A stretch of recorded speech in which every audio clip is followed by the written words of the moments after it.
What's up guys, this is Kenny Pop and today I'll be doing an anime called GTO, also known as Great Teacher Onizuka. Let's get started.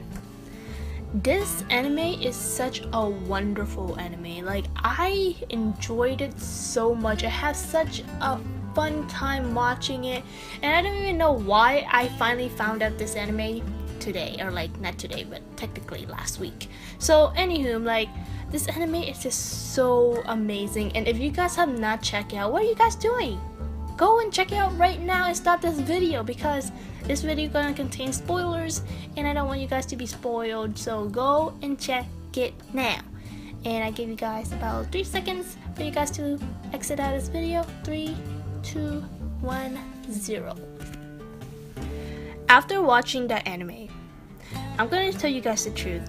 This anime automatically makes onto my top 3 favorite anime of all time, beside Gintama and Black Cat. That is how much I love the anime. It have all the genre I need, it have all the key points that I want in the anime and what I look in anime. And it's just like so amazing. I've been using the word amazing throughout this video quite a bit, and I gonna tell you why this anime is pretty amazing to me. Not pretty, very amazing to me. And the first very big reason, it's gotta be its character developments in here. I'm a huge sucker for characters developments, cause I just love seeing how much the characters in this series grew so much. If you watch from them in the very beginning, the characters, to them finally towards the end of the series, you can see how much they changed. And even Onizuka himself changed as a character. And I was like, it just like seems so fascinating to me, because in the beginning you see all the students that he have a lot of trust issues. I mean, you can't blame them for what really happened. I mean, yeah, but they have trust issues and they have different family problems and like circumstances. And when Onizuka comes in and like change the perspective and change their life, you can see how slowly they start to change and open themselves up to Onizuka. I really love their soundtracks, to be honest with you guys. Their second opening is by Pornograffiti, and if you guys have not known me yet, I am a huge fan of Pornograffiti, and the reason why I even know this anime in the first place is because of its second opening. Anywho, I listen the openings and their endings, and when I'm watching the anime, I can like actually like feel emotional or something, and like feel happy or also because of its OST or original soundtrack, and it's just like fit perfectly with the anime, and it's just like I just love it. And also the animation, although it's a very old anime, I mean it's like what, good 17, 18 years now, it's still pretty good animation quality right there. I have nothing to complain much about the soundtrack and their animation. Now that I finished talking about their good qualities, now let's get into their flaws. Just because this anime is amazing, that word that I've been using like 19,000 times already in this video, and that I said that this anime is on my top 3 anime of all time, doesn't mean that it's flawless. I have complaints for the ending. The way it ended, I have complaints for it. The ending left a very bitter taste in my mouth. I wish they would ended the episode on episode 41 or 40, I don't remember which one was it, but like on the episode where the students spent their last night on their field trip, where Uehara actually acknowledged her feelings for Yoshikawa and that she shouldn't be embarrassed and be herself and just like acknowledge that she actually loves him. The way in there, it would be a perfect conclusion. It's just like a 10 out of 10. However, that section, the last 2 episodes in my opinion was poorly executed.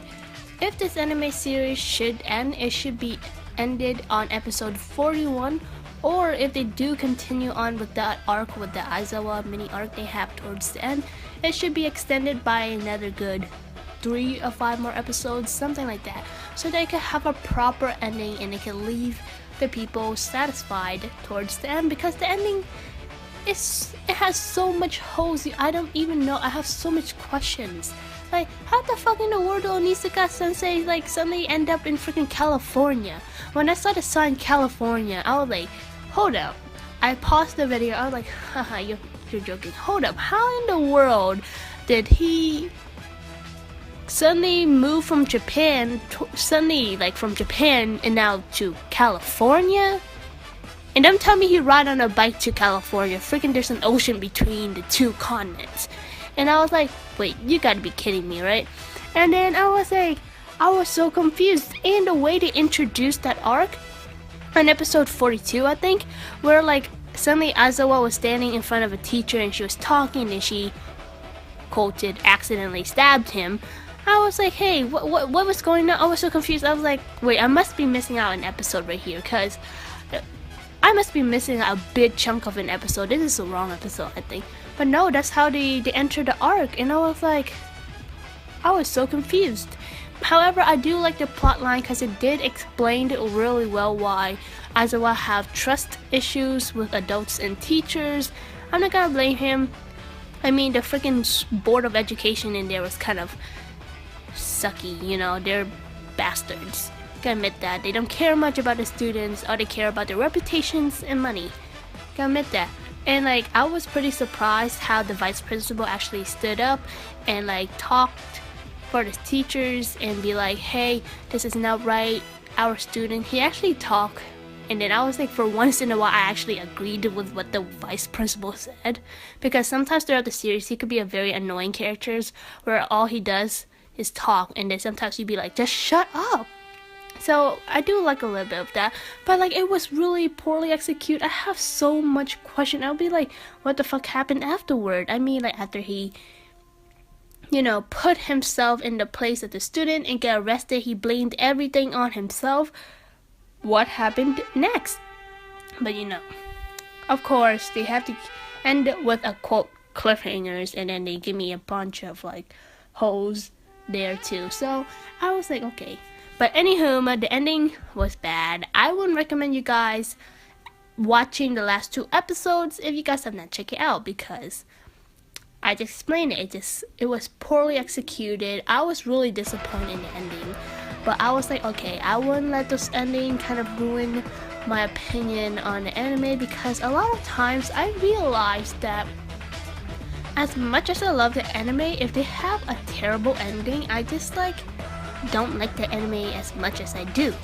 So, and that's conclude my review for GTO. I feel like it's a rant halfway through, but anyway, that's supposed to be my opinion on it. And if don't like the anime just because it's an old anime doesn't mean that it wasn't good. Try it out and see if you like it or not. And if you do, leave a comment down below telling me what's your thought on it. Do you like it or don't you like it?